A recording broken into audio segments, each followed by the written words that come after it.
Queridos, bom dia. Nós estamos hoje em classe única de escola dominical e sempre é uma combinação de uma exposição bíblica com estudo.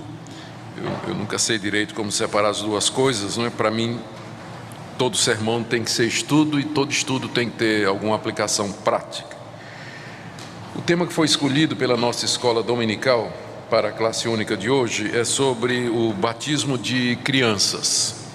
Eu penso que é um assunto muito necessário pela quantidade de novos irmãos que estão chegando à nossa igreja e que vêm de outras tradições, onde não se batizam as crianças. Então já encontrei muita gente que diz assim: puxa, eu gosto da igreja reformada, eu gosto da igreja presbiteriana, só tem um probleminha com essa questão do batismo de bebê, não é? Isso não é coisa do catolicismo, não é? E já ouvi gente se referir aos presbiterianos como católico manso, né? A gente tem uma espécie de catolicismo, mas assim um pouco mais adaptado aos evangélicos, porque tem algumas práticas ainda do catolicismo. Será que é mesmo? É isso que eu queria ver com vocês nessa manhã, na nossa aula. Lembrando que, como é uma classe, não é, de escola dominical, vocês terão a oportunidade de fazer pergunta. Eu peço apenas que deixem as perguntas para o final. Vocês podem ir anotando aí, depois nós daremos oportunidade para aqueles que quiserem fazer perguntas. Bom, os presbiterianos e outros que batizam seus filhos na infância sofrem bastante pressão dos demais evangélicos aqui no Brasil, porque eu creio que os que batizam seus filhos são presbiterianos, metodistas, luteranos, congregacionais, anglicanos. Juntos nós não representamos nem 10% dos evangélicos no Brasil, talvez 10 a 15% no máximo, ou seja, mais ou menos aí 80%, 85% dos evangélicos brasileiros, somando aí especialmente os pentecostais e os batistas, eles não batizam os filhos. Então nós somos a minoria, não é? Pode ter certeza disso. Então a pressão é muito grande, porque minoria sofre. Ela é olhada assim, e geralmente porque é minoria, a pergunta é: será que só esses estão certos e a maioria está errada, não é? Bom, eu creio que nós podemos fazer uma defesa razoável do motivo pelo qual nós batizamos os nossos filhos. Antes é preciso explicar que na igreja presbiteriana nós batizamos não somente os nossos filhos, mas também adultos que se convertem, né, depois da infância, e fazemos isso por aspersão, ou seja, derramando água sobre a cabeça. Mas nós aceitamos quem é batizado por imersão, ou seja, se você vem de uma igreja onde você foi batizado por imersão, você não será rebatizado numa igreja presbiteriana. Agora, o oposto nem sempre é verdade. Se você foi batizado numa igreja presbiteriana e vai para uma igreja batista, dependendo do pastor, o pastor pode querer batizar você de novo, né? Porque ele não vai querer considerar o batismo por imersão como sendo, o batismo por aspersão como sendo batismo. Eu, quando estou conversando com um amigo batista ou pentecostal sobre essa questão do batismo, eu gosto de brincar com ele fazendo a seguinte pergunta: tá, tem um tanque, nós vamos batizar uma pessoa. Se eu empurrar a pessoa e a água ficar até o ombro, está batizado? Não está não. Tá bom. Se eu empurrar mais um pouquinho e ficar até o queixo, está batizado? Não está batizado não. Se empurrar mais um pouquinho e vier até aqui, está batizado? Até a testa está batizado? Não. Então o que importa é o cucuruto mesmo, né? Então, só botar água em cima, está batizado. Não é isso? Então a gente já resolve o problema, já colocando água aonde realmente caracteriza o batismo, né? É uma brincadeira que a gente faz com os amigos batistas. Eles não acham engraçado, mas a gente faz de qualquer jeito. Mas meu ponto hoje é sobre o batismo dos crentes, dos filhos dos crentes, tá certo? E eu quero voltar com vocês para aquele texto que foi lido na nossa liturgia, que é o trecho de Gênesis 17, onde nós temos o registro da aliança de Deus com Abraão.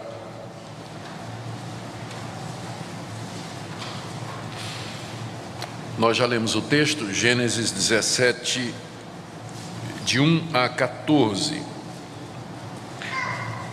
Aqui nós temos como Deus aparece a Abrão e lhe faz promessas. A principal promessa é o estabelecimento de uma aliança. O verso 1 diz que Deus apareceu a Abrão quando ele tinha 99 anos.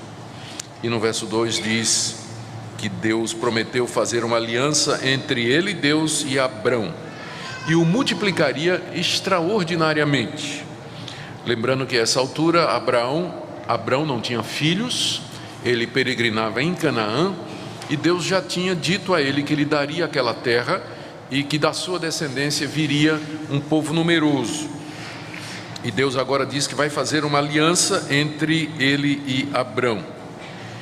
E no verso 4, Deus diz: será contigo a minha aliança e serás pai de numerosas nações. E aí no verso 5 ele muda o nome de Abrão. Abrão já não será o teu nome, e sim Abraão, porque por pai de numerosas nações te constituí. É um jogo de palavras no hebraico. A palavra Abrão, Avram, significa pai elevado, ou um pai exaltado, enquanto que Avraham significa pai de multidões. É apenas uma letrinha no hebraico, mas que muda completamente o sentido. Então Deus mudou o nome dele. Em vez de ser pai elevado, ele seria agora pai de numerosas multidões.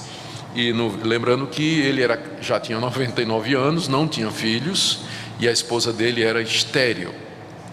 No verso 6, te farei fecundo extraordinariamente, de ti farei nações e reis procederão de ti. Era uma promessa que requeria fé da parte de Abraão, porque humanamente falando, não havia condições para que isso acontecesse. Era um senhor de quase 100 anos de idade, casado com uma mulher de idade parecida e que era estéril, tinha sido estéril sua vida toda. E agora Deus aparece e diz: olha, virá toda uma raça, toda uma nação vai proceder de você. E no verso 7 Deus diz, e agora já há um avanço aqui, já há uma mudança na promessa: estabelecerei a minha aliança entre mim e ti. Aí Deus acrescenta: e a tua descendência. Até agora ele não tinha falado da descendência, não é? Mas ele diz: a minha aliança será também com aqueles que vierem de ti, aqueles que nascerem de ti, no decurso das suas gerações, aliança perpétua, para ser o teu Deus e o Deus da tua descendência. Dar-te-ei a tua descendência a terra das tuas peregrinações, toda a terra de Canaã, em possessão perpétua, e serei o seu Deus. O que nós temos então aqui é o estabelecimento dessa aliança. A aliança é um pacto, é um acordo que é feito entre as partes. Na literatura bíblica, esse acordo, via de regra, é unilateral. É Deus quem toma iniciativa, é Ele que vem ao encontro do homem e se oferece em aliança, estabelece os termos da aliança, as condições da aliança, os privilégios e o funcionamento da aliança. Deus já tinha feito uma aliança com Adão lá no paraíso, e essa aliança então se desdobra através da história, até passa por Noé e agora chega também a Abrão, só que ela vai sendo estreitada, ela vai, a cada vez que ela é repetida e recelebrada, novos elementos são adicionados, não é? Então lá quando Deus fez a aliança com Adão, a base da aliança era simplesmente a obediência. Você não come da árvore, se você comer você morre, se você não comer você viverá eternamente. Depois com Noé, a aliança já avança mais um pouco, Deus fazendo promessas com relação à terra e que não haveria mais de destruí-la como havia destruído daquela forma, com água. E agora com Abrão, essa aliança já avança mais um pouco, e a presença do elemento da terra, da descendência e de um reino, alguém em quem seriam benditas todas as nações da terra. Isso ficou para trás no capítulo 12. Então era interessante, era importante que a gente notasse isso. Só corrigindo um detalhe aqui: a essa altura o Ismael já tinha nascido, era filho de Abrão, mas só que não era da esposa legítima, não é? Era da escrava Agar. Bom, no verso 9 em diante, nós temos o estabelecimento de um selo ou de um sinal da aliança. Isso era muito comum e ainda hoje é comum. Hoje, o casamento é um contrato, é uma aliança, é um pacto que nós fazemos. E a aliança, ela é o símbolo do casamento. Ela representa externamente aquela aliança que foi celebrada entre duas pessoas. No Antigo Oriente, as alianças eram celebradas de diversas maneiras. Aqui no capítulo 15, se a gente quisesse voltar atrás, quando Deus também falou da aliança a Abrão, Ele mandou que Abrão matasse alguns animais e fizesse um corredor com a parte dos animais. Uma parte dos animais ficaria à direita, uma parte dos animais ficaria à esquerda, e Deus passou pelo meio dos animais. É interessante porque a palavra aliança em hebraico, berit, significa cortar. Então eles celebravam a aliança. Por quê? Porque a aliança era celebrada cortando os animais no meio, e as duas partes que faziam a aliança passavam entre os animais. Então, no capítulo 15, você vê como Deus passa pelo meio dos animais que Abraão cortou através de uma coluna de fogo, né? E agora Deus vem dizer a Abraão que essa aliança que eles celebraram, ela vai ter um selo externo, ela vai ter um símbolo. E aqui ele estabelece o que seria esse símbolo, que era a circuncisão, a partir do verso 9. Disse Deus a Abraão: guardarás a minha aliança, tu e a tua descendência, no decurso das suas gerações. Esta é a aliança que guardareis entre mim, vós e a tua descendência. Todo macho entre vós será circuncidado. Circuncidareis a carne do vosso prepúcio. Será isso por sinal de aliança entre mim e vós. Fica complicado explicar o que é a circuncisão para quem não sabe, né? Mas o mais parecido hoje é a operação de fimose, que é feita em crianças. Quando elas nascem, então a pele do prepúcio, do membro masculino, é removido por questões de higiene e tudo mais. Esse tipo de cirurgia era conhecida no Antigo Oriente. Os egípcios praticavam isso, mas eles praticavam por outros motivos. Mas agora Deus está dizendo que todos os filhos de Abraão, inclusive o próprio Abraão, tinha que fazer aquela operação, que era chamada de circuncisão, que era a remoção da carne do prepúcio, da pele do membro masculino. E isso seria o sinal o símbolo daquela aliança entre Deus e o povo judeu. A gente pergunta qual era a diferença da circuncisão então para os judeus e os egípcios. É que não tinha entre os egípcios qualquer conotação religiosa, mas no judeu a razão principal não era saúde ou higiene, mas era o sinal do símbolo, era o sinal da aliança entre Deus e Abrão. E aí vem a pergunta: mas por que isso? Não podia ser um X na testa, por exemplo? Por que tinha que ser aquilo?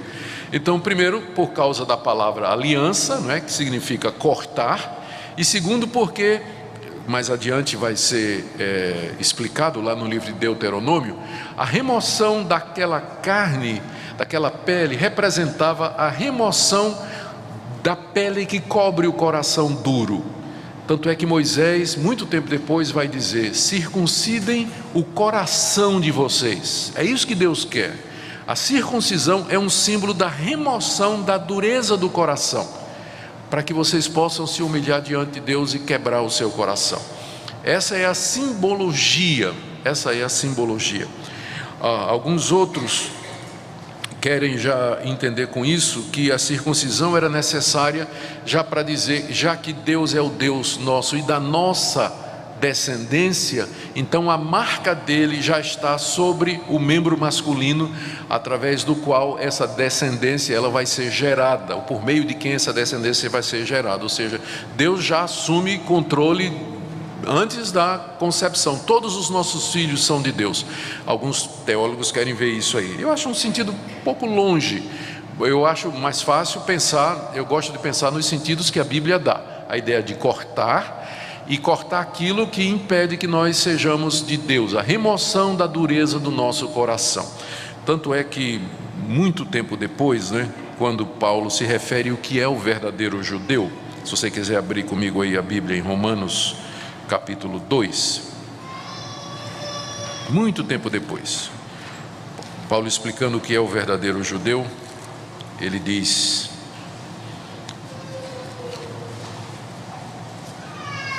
no capítulo 2, verso 28 e 29,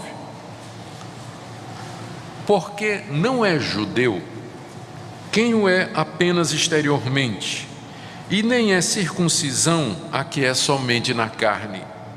Porém, judeu é aquele que é interiormente, e circuncisão a que é do coração, no espírito, não segundo a letra, cujo louvor não procede dos homens, mas de Deus.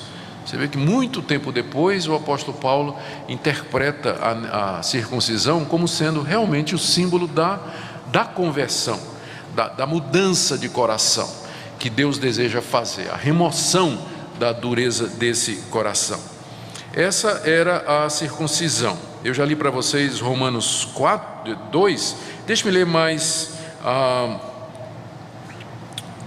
Deixe-me ler aqui Romanos 4, 3 e 11. Ainda em Romanos, não é?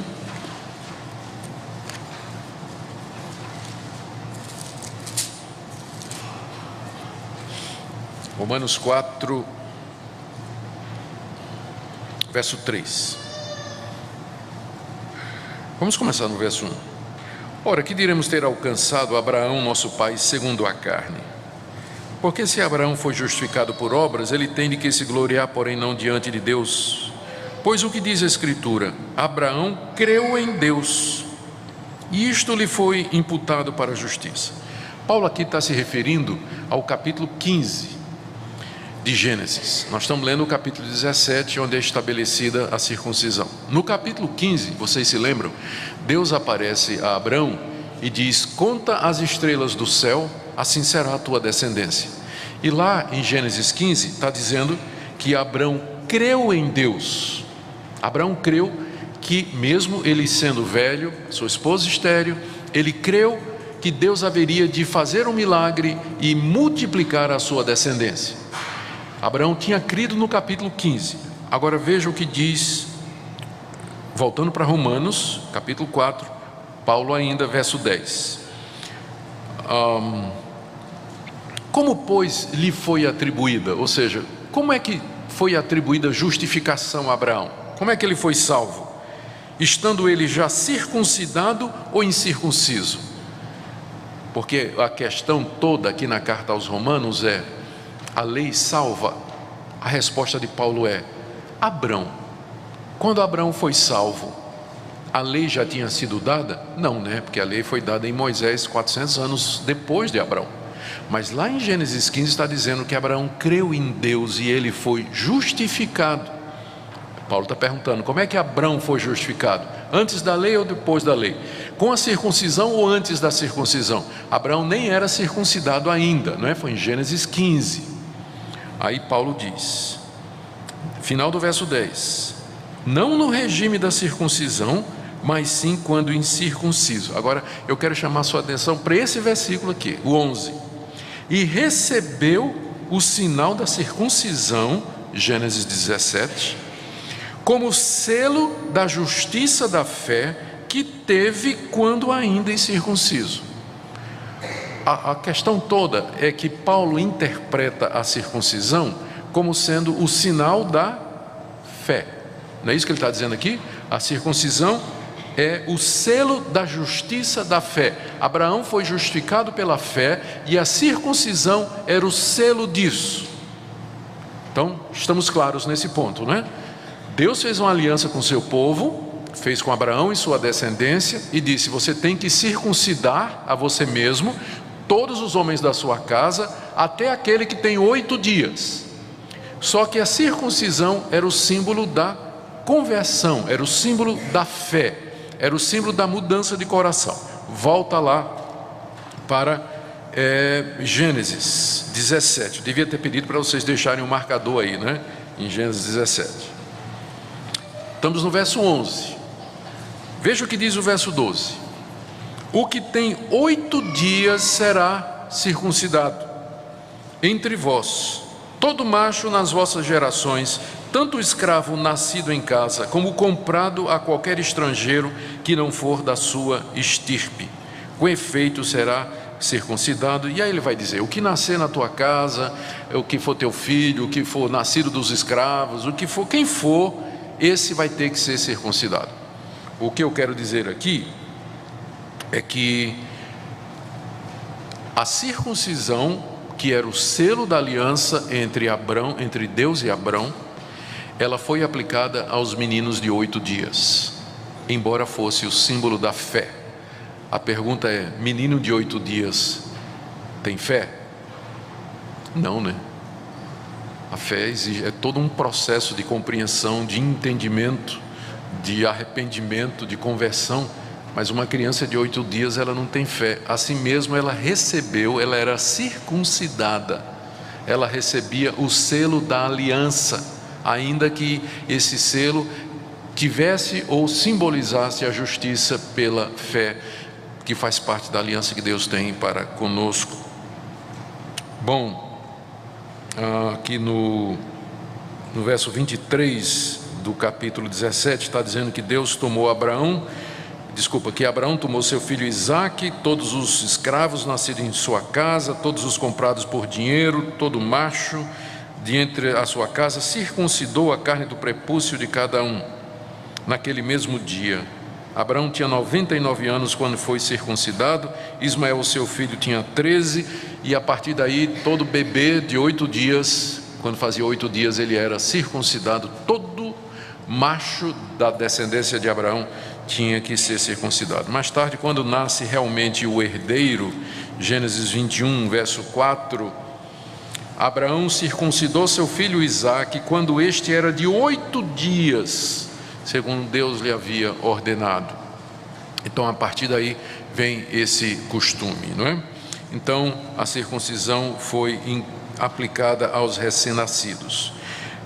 Cedo na descendência de Abraão, então, entre os judeus, as crianças eram reconhecidas como parte do povo de Deus. Elas eram incluídas no povo de Deus. Lá em Hebreus, capítulo 9, de 19 a 20, se vocês quiserem abrir comigo aí a Bíblia, carta aos Hebreus.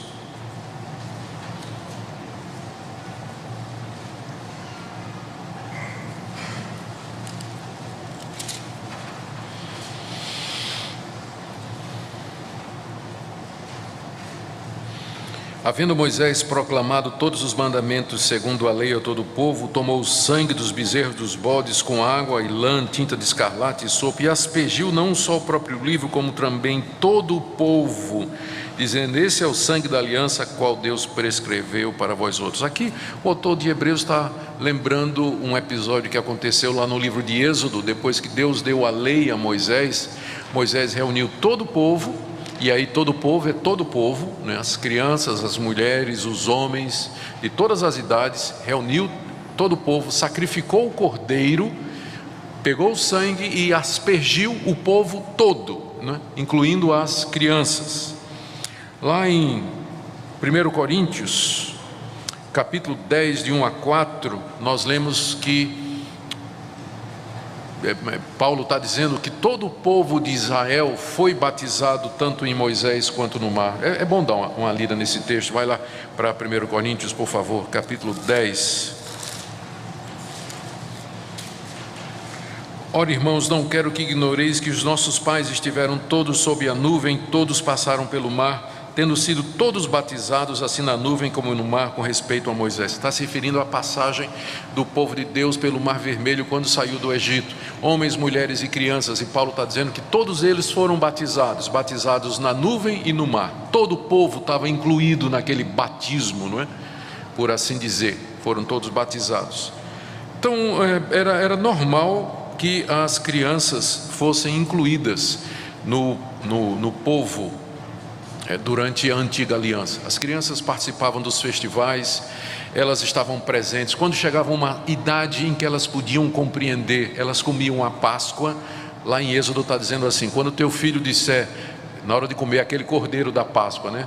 O que é isso, né? Qual o significado disso? Então o pai explicava e a criança já poderia começar a comer da Páscoa, mostrava que tinha entendimento e significado. E então ela era envolvida, a criançada toda participava da vida religiosa do povo de Israel. Recebia circuncisão, participava das assembleias, estava ali ia ao templo juntamente com seus pais. Aos 12 anos fazia profissão de fé, não é? Aos 12 anos, como Jesus era apresentado oficialmente no templo aos sacerdotes, como sendo um judeu já adulto que podia compreender a lei. Ou seja, as crianças com certeza faziam parte da vida do povo de Deus no Antigo Testamento. Então esse é meu primeiro ponto, é a doutrina da aliança. Eu quero dizer o seguinte: se você não entender a doutrina da aliança, você não vai entender por que nós batizamos os nossos filhos, porque a correspondência é essa. O batismo para nós é a mesma coisa da circuncisão no Antigo Testamento. Se no Antigo Testamento as crianças de 8 dias podiam ser circuncidadas, mesmo porque a circuncisão, ainda que a circuncisão fosse o selo da fé, então no Novo Testamento, já que o batismo substitui a circuncisão, os nossos filhos também estão incluídos de 8 dias para frente. Então, se você não entender isso, então não vai fazer sentido. Eu entendo que você vai dizer, mas como vai batizar um menino de 8 dias se Jesus diz: quem crê e for batizado? Eu vou chegar naquele versículo, tá na minha lista aqui, nós vamos lá. Mas você primeiro tem que entender essa doutrina, que é a doutrina da aliança, que Deus tem uma aliança. E agora vem o segundo ponto que eu quero que você entenda, é que a igreja, ela é a continuação de Israel. E pode ser que aqui a briga seja maior, porque eu sei que no meio evangélico tem muita gente que faz a diferença, dizendo que Israel é povo de Deus, igreja é povo de Deus, que Deus tem 2 povos, e que tem muita coisa, aquela aliança que Deus fez com Israel é com Israel, e que a igreja aparece como uma espécie de plano B. Os judeus rejeitaram a Jesus, que era o Messias, e Deus aparece com o plano B, a igreja vem no lugar. Mas a Israel continua sendo o povo de Deus, com quem Deus tem uma aliança e tudo mais. Então, se você pensa assim, então não vai valer para você o argumento de que o batismo equivale à circuncisão, porque circuncisão é para Israel, o batismo é para a igreja. Mas se você entender que a igreja é a continuação de Israel, e que Deus só tem um povo, só tem uma aliança, então vai ficar claro para você. Esse é o ponto que eu quero demonstrar agora, que no Novo Testamento, o que nós lemos é que a igreja é a continuação espiritual de Israel. Esse pacto que Deus fez com Abraão e com a descendência dele, ele continua em todos aqueles que têm a mesma fé que Abraão teve. Eu quero ler algumas passagens da Bíblia para demonstrar isso para vocês. A primeira seria lá no Evangelho de Mateus, quando Jesus diz claramente aos judeus que, como povo físico, como povo civil, como nação, eles já não seriam mais os detentores da aliança.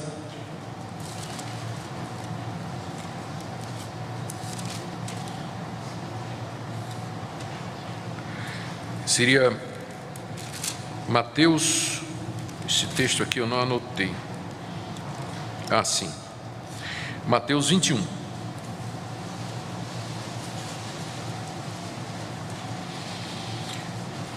Mateus 21, do verso 38. Presta atenção se você tem dúvidas sobre essa questão de se Israel, a relação de Israel e da igreja. Jesus falando com os fariseus e disse o seguinte, Mateus 21, de 33 em diante. Atentai noutra parábola. Havia um homem dono de casa que plantou uma vinha, cercou-a de uma sebe, construiu um lagar, edificou-lhe uma torre, arrendou uns lavradores, depois se ausentou do país. No tempo da colheita enviou seus servos aos lavradores para receber os frutos que lhe tocavam. Os lavradores, agarrando os servos, espancaram a um, mataram a outro e a outro apedrejaram. Enviou ainda outros servos em maior número e trataram-nos da mesma sorte. Por último enviou-lhes o seu próprio filho, dizendo, a meu filho respeitarão.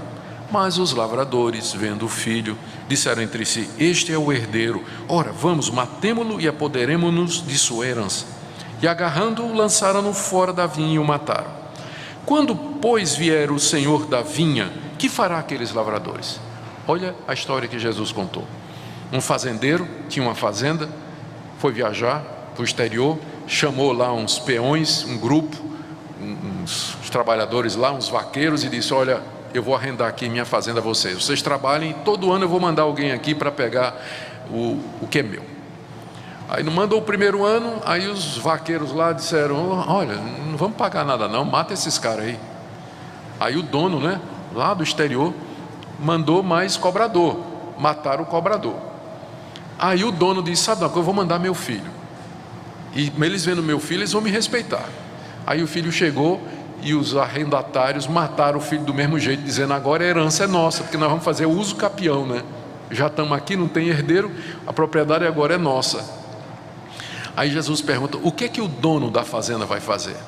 Pensando no contexto daquela época. Vocês já sabem o que Jesus está dizendo aqui, né? A fazenda é o reino de Deus, o fazendeiro é Deus, o filho do fazendeiro é Jesus Cristo, os cobradores eram os profetas, e os arrendatários eram o povo judeu. É como se Jesus dissesse: vocês nunca deram fruto, o meu pai, que é o dono do reino, mandou os profetas, vocês mataram os profetas, finalmente ele me mandou e vocês vão me matar, vocês não estão dando fruto. Vocês, como nação, sempre mataram os profetas, rejeitaram a aliança, o acordo que foi feito com vocês. Aí Jesus pergunta: o que é que fará o dono da vinha, aqueles lavradores? Veja o verso 41. Os fariseus foram obrigados a dizer: fará perecer horrivelmente a estes malvados e arrendará a vinha a outros lavradores que lhe remetam os frutos nos seus devidos tempos. Aí Jesus perguntou-lhes: nunca leste nas Escrituras, a pedra que os construtores rejeitaram, esta veio a ser a principal pedra angular? Isso procede do Senhor e é maravilhoso aos nossos olhos? Jesus disse: é isso mesmo que vai acontecer. Vocês nunca leram na Bíblia que aquela pedra que os construtores rejeitaram, ela se tornou a pedra fundamental do edifício? Jesus está falando dele, ele é a pedra fundamental que os judeus rejeitaram, mas que ia se tornar a pedra em cima da qual a igreja dele seria edificada. Agora veja o verso 43. Portanto vos digo que o reino de Deus vos será tirado e será entregue a um povo que lhe produza os respectivos frutos. Jesus disse aos judeus: o reino de Deus vai ser tirado de vocês e vai ser dado a um povo que produz os frutos. Quem é esse povo? A igreja. Então o reino de Deus não está mais na nação de Israel. A nação de Israel no Antigo Testamento era o reino de Deus, era o povo de Deus com quem Deus tinha uma aliança. Mataram os profetas, rejeitaram finalmente Jesus Cristo. Deus finalmente disse: tudo bem, o reino agora será entregue a um povo que produz os seus frutos. Que povo é esse? Vocês, nós, que temos a mesma fé de Abraão, que andamos nas pegadas de Abraão, que somos os descendentes espirituais de Abraão. É o mesmo povo, é a mesma descendência, porque na verdade até mesmo no Antigo Testamento não era todo judeu que era judeu.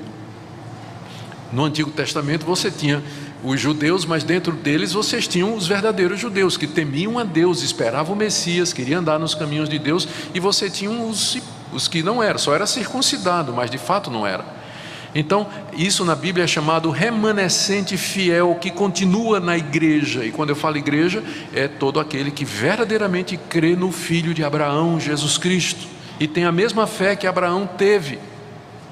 Então essa é a doutrina da aliança, do pacto, que continua na igreja. Deixe-me ler algumas passagens no Novo Testamento para que vocês acompanhem o que eu estou dizendo.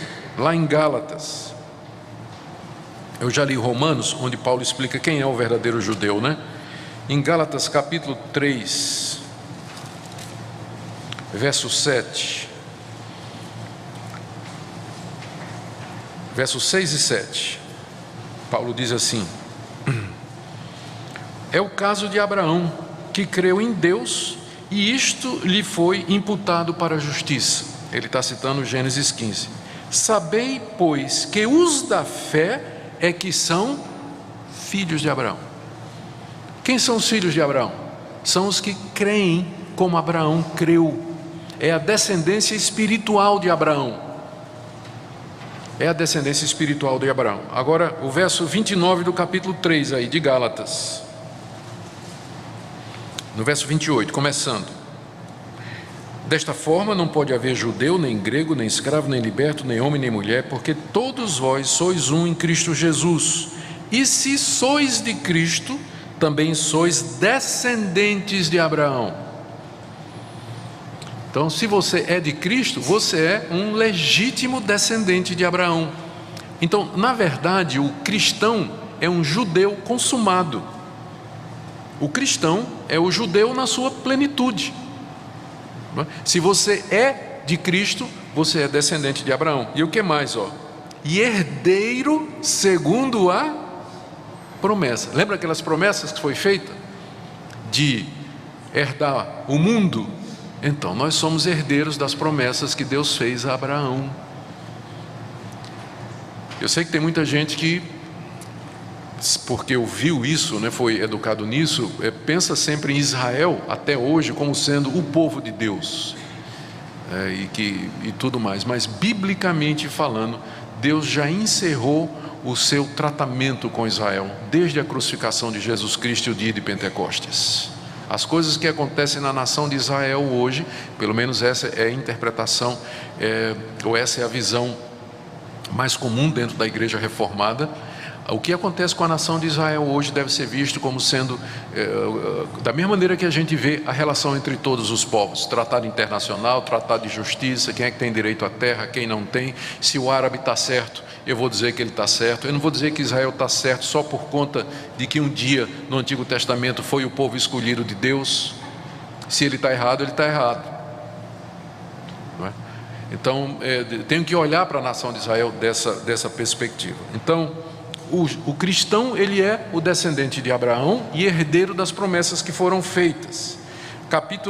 Ainda em Gálatas, capítulo 6, verso 16. No verso 15, Paulo diz assim, Gálatas 6,15: Pois nem a circuncisão é coisa alguma, nem a incircuncisão, mas o ser nova criatura.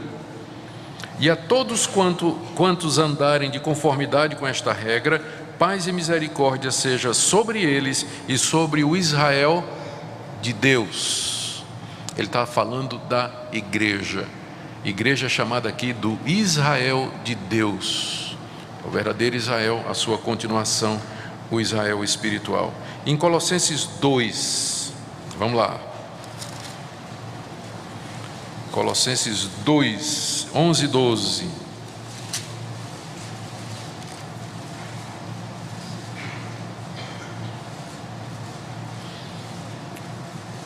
Vou começar no verso 8, é sempre bom ler o contexto. Cuidado que ninguém vos venha a enredar com sua filosofia e vãs sutilezas, conforme a tradição dos homens, conforme os rudimentos do mundo e não segundo Cristo, porquanto nele habita corporalmente toda a plenitude da divindade. Também nele estáis aperfeiçoados. Cristo é o cabeça de todo principado e potestade. Nele também fostes circuncidados, não por intermédio de mãos, mas no despojamento do corpo da carne, que é a circuncisão de Cristo. Então, qual é a circuncisão de Cristo? Conversão, não é isso? Então você vê que ele, e logo em seguida ele diz, tendo sido sepultado juntamente com ele no batismo.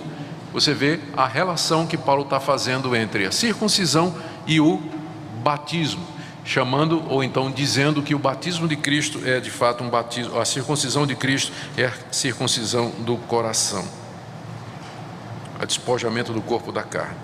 1 de Pedro 2, de 9 a 10. 1 de Pedro 2, de 9 a 10. Paulo está falando para a igreja, escrevendo essa carta aos crentes. A relação desses crentes está aí no capítulo 1, verso 1. Pedro, apóstolo de Jesus Cristo, aos eleitos, que são forasteiros da dispersão, eleitos segundo a presciência de Deus, por aí vai. Aí no verso 9 do capítulo 2, Paulo se dirige a eles e diz, vós, porém, sois raça eleita, sacerdócio real, nação santa, povo de propriedade exclusiva de Deus, a fim de proclamardes as virtudes daquele que vos chamou das trevas para a sua maravilhosa luz. Se você ler aí, o que é que Pedro está fazendo aqui? Ele está citando Êxodo capítulo 19, versos 5 e 6, onde Deus diz à nação de Israel: vocês são uma raça de sacerdotes, vocês são um povo santo, vocês são um povo escolhido. E agora Pedro toma esses adjetivos que eram usados para descrever a nação de Israel no Antigo Testamento e aplica para a igreja, dizendo: vocês são sacerdotes, vocês são nação exclusiva de Deus, povo real de Deus, vocês são o povo de Deus, chamados para proclamar a sua luz.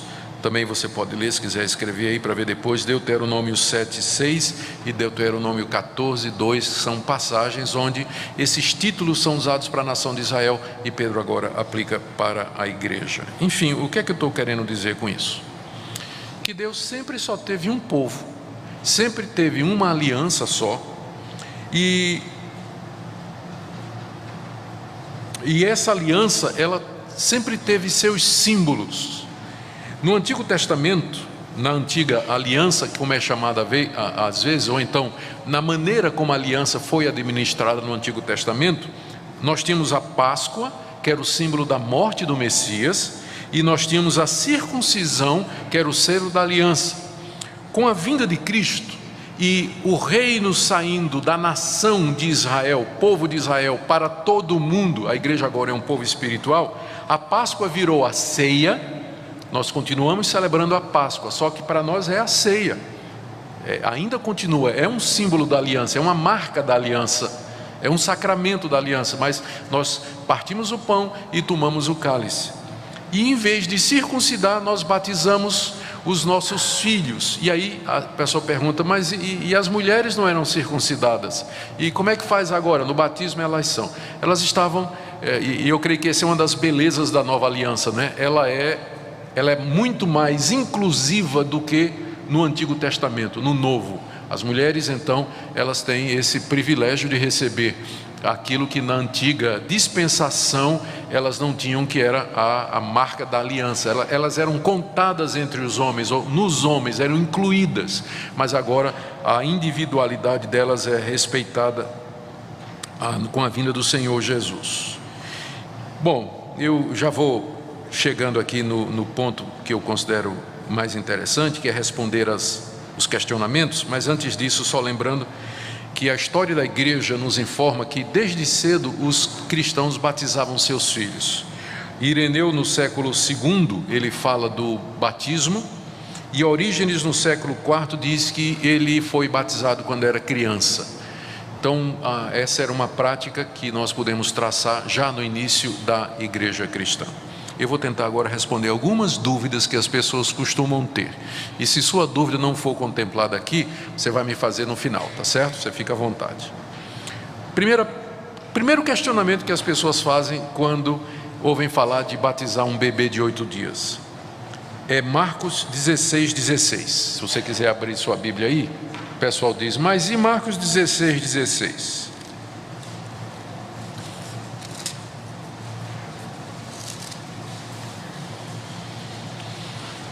Começar no verso 15, Marcos 16, 15 e 16. E disse Jesus: ide por todo o mundo, pregai o evangelho a toda criatura. Quem crer e for batizado será salvo, quem porém não crer será condenado. Como é que nós vamos batizar um bebê de 8 dias, se está dizendo aqui: quem crer e for batizado será salvo? A resposta é que essa passagem não está contemplando as crianças, porque se estiver, você vai ser obrigado a admitir que criança vai para o inferno. Porque o que é que diz a passagem? Quem crer e for batizado será salvo, e quem não crer será condenado. Criança crê? Então essa passagem, se for aplicada para a criança, você tem que chegar à conclusão de que a criança vai para o inferno se ela morre como criança, porque ela não crê. Criança não crê, não é verdade? Então, um bebê de 8 dias, se ele morre, ele vai para o inferno, porque ele não tem fé. Então é evidente que essa passagem, ela não estava ou não foi intencionada para a igreja no seu estado regular, mas é uma situação de fronteira, situação missionária. Jesus está falando para a primeira geração, está dizendo aos discípulos: vão pregar o evangelho ao mundo. Quem seriam os primeiros a se converter? Só adulto, né? Então, quem crê e for batizado será salvo, quem não crê será condenado. E a partir daí é que vem a questão dos filhos deles. Mas esse mandamento é para a situação missionária, situação de fronteira, a igreja saindo de Jerusalém para o mundo todo. Então, se você vai aplicar essa passagem para dizer que criança não pode ser batizada, então você vai ter que admitir que ela também vai para o inferno, se ela morrer antes de crer. Então, quando é isso eu não sei, né? 1 ano, 2, 3, 4, não sei. E é difícil a gente pensar em criança indo para o inferno, né? É difícil a gente pensar isso, mas de qualquer forma você vai ter que seguir isso aí. Segunda coisa que as pessoas dizem: não tem nenhum mandamento na Bíblia, no Novo Testamento, mandando a gente batizar os filhos. Bom, eu acho que seria de se esperar um mandamento proibindo, porque os primeiros convertidos eram todos judeus, e os judeus estavam acostumados a incluir os seus filhos em toda a vida religiosa deles. Nós acabamos de ver isso. As crianças participavam de tudo. Então, era muito natural, especialmente depois que Pedro disse lá em Atos capítulo 2, a promessa é para vocês e para os filhos de vocês. Era natural que os apóstolos tivessem dito: não batiza os filhos não, tá? Esse negócio de incluir filho é coisa do Antigo Testamento. No Novo é diferente, tem que esperar até a criança crer para poder batizar. O natural seria os apóstolos dizerem isso, porque a prática era incluir os filhos. Então não tem mandamento dizendo batize os filhos, porque não precisa. Era o que aconteceria naturalmente com os primeiros convertidos judeus. Eles trariam os seus filhos para receber então o selo da nova aliança. Era perfeitamente natural. Terceira objeção, o pessoal diz: olha, não tem nenhum exemplo de uma criancinha de 8 dias sendo batizada no Novo Testamento.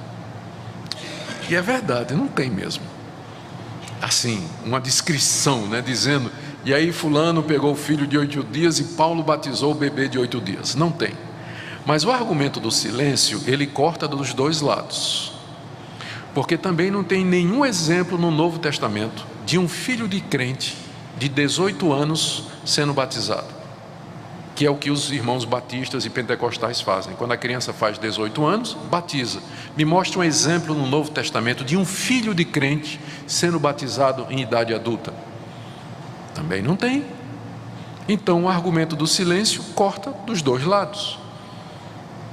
Então, se não pode porque não tem exemplo de uma criancinha sendo batizada, então também você não pode deixar seu filho ser batizado aos 18, 17, 16 anos, porque também não tem nenhum exemplo de filho de crente. Todos os exemplos que nós temos na Bíblia é de situação de fronteira, gente que era pagã, que se arrependeu e foi batizado como adulto. Tudo bem. Tem essa questão aí. Eu diria até que as evidências são mais favoráveis. Se a gente for usar o argumento do silêncio, eu acho que ele fala, o silêncio grita também, né? Eu acho que o silêncio grita mais em favor do batismo das crianças. Por exemplo, Atos 16:15. É o famoso batismo da Lídia, né? São aquelas expressões em que foi dito que batizaram-se casas inteiras. Atos 16:15. Vou começar no 14. Certa mulher chamada Lídia, da cidade de Tiatira, vendedora de púrpura, temente a Deus, nos escutava. O Senhor lhe abriu o coração para entender as coisas que Paulo dizia. Depois de ser batizada, ela e toda a sua casa nos rogou, dizendo: se julgais que sou fiel ao Senhor, entrai em minha casa e aí ficai. Lídia foi batizada, ela e toda a sua casa. Capítulo 16 do livro de Atos, aquela passagem conhecida do carcereiro de Filipos, verso 32: e lhe pregaram a palavra de Deus e a todos os de sua casa.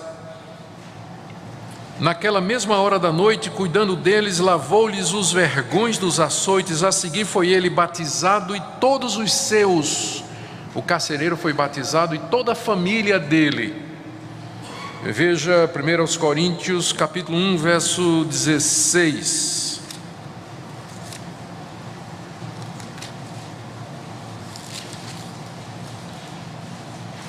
Paulo, escrevendo aos Coríntios, diz: batizei também a casa de Estéfanas.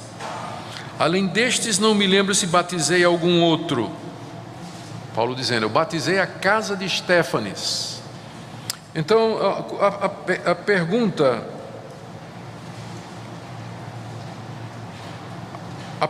é a seguinte. A questão é a seguinte. O pessoal diz, bom, é claro, quando batizava a família toda, a casa toda. Mas aí não está dizendo que tem criança. Mas a pergunta é, e se tivesse, seria ou não incluída na casa toda? Quando diz casa toda, todos os seus, ela e toda a sua família, o que é que isso significa? Talvez, se não fosse para a criança, o que deveria dizer, com exceção das crianças. Mas essas passagens parecem indicar que quando a pessoa se convertia, vinha a filharada toda. Era batizado ele e a família toda. Era a família toda. E lembre que naquele tempo o pessoal não só tinha 1 ou 2 filhos, né? Era uma reca toda, né? Era uma trupe completa. Dava para abrir uma congregação, né? Só com a família do carcereiro, provavelmente. Bom, ainda dentro das reações, o pessoal, outros dizem assim, mas isso é uma prática do catolicismo. Ué, gente, nós temos muita coisa em comum com a Igreja Católica. A Igreja Católica crê em Jesus Cristo, pelo menos crê que Jesus Cristo é o Filho de Deus. A Igreja Católica crê na Trindade. A Igreja Católica crê que a Bíblia é a palavra de Deus. Então, se eu não posso fazer uma coisa porque a Igreja Católica faz, eu vou ter que negar a Trindade, vou ter que rejeitar que a Bíblia é a palavra de Deus, vou ter que rejeitar a doutrina da encarnação e uma série de outras coisas, porque a Igreja Católica acredita nisso. Agora, existe uma diferença muito grande entre o batismo de crianças na Igreja Católica e o batismo que é feito nas igrejas reformadas. Na Igreja Católica, o batismo das crianças regenera, tira o pecado original da criança. Por isso que eles têm medo da criança morrer sem ser batizada, porque ela morre pagã e vai para o limbus infantus. É uma espécie de purgatório para as crianças, se ela morre sem ser batizada. Para nós, o batismo não salva nossos filhos, ele é símbolo da aliança, só. Nossos filhos vão ter que se arrepender e crer depois, para serem salvos. Eles não vão ser salvos porque foram batizados na infância. Nós não cremos em regeneração infantil através do batismo. Não é assim. Então a diferença é entre dois mundos completamente diferentes. É totalmente outro o conceito de batismo na Igreja Católica e na Igreja Reformada. Na Igreja Reformada é apenas um sinal de que elas estão no pacto. Na Igreja Católica é sinal de que elas tiveram o pecado original removido. É sinal de regeneração, mas não para nós. Uma outra acusação que é feita é que, se você batiza a criança, isso induz a uma falsa certeza de salvação e acomodação.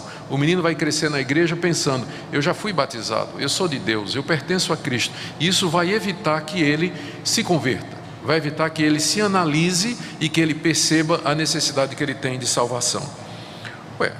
Mas filhos de não batizados também se incomodam. Será que é só presbiteriano que tem filho acomodado? Vá na igreja batista, vá na igreja pentecostal. Crianças que não foram batizadas quando pequena, adolescentes, também não estão nem aí, né? Eu sei, eu prego muito em igrejas, outras igrejas, e é a mesma coisa. Se foi batizado ou não, não faz a menor diferença nesse sentido do jovem, do adolescente. Ele não vai se sentir mais seguro porque foi batizado ou deixou de ser batizado. Esse fenômeno acontece em todo lugar. Mas você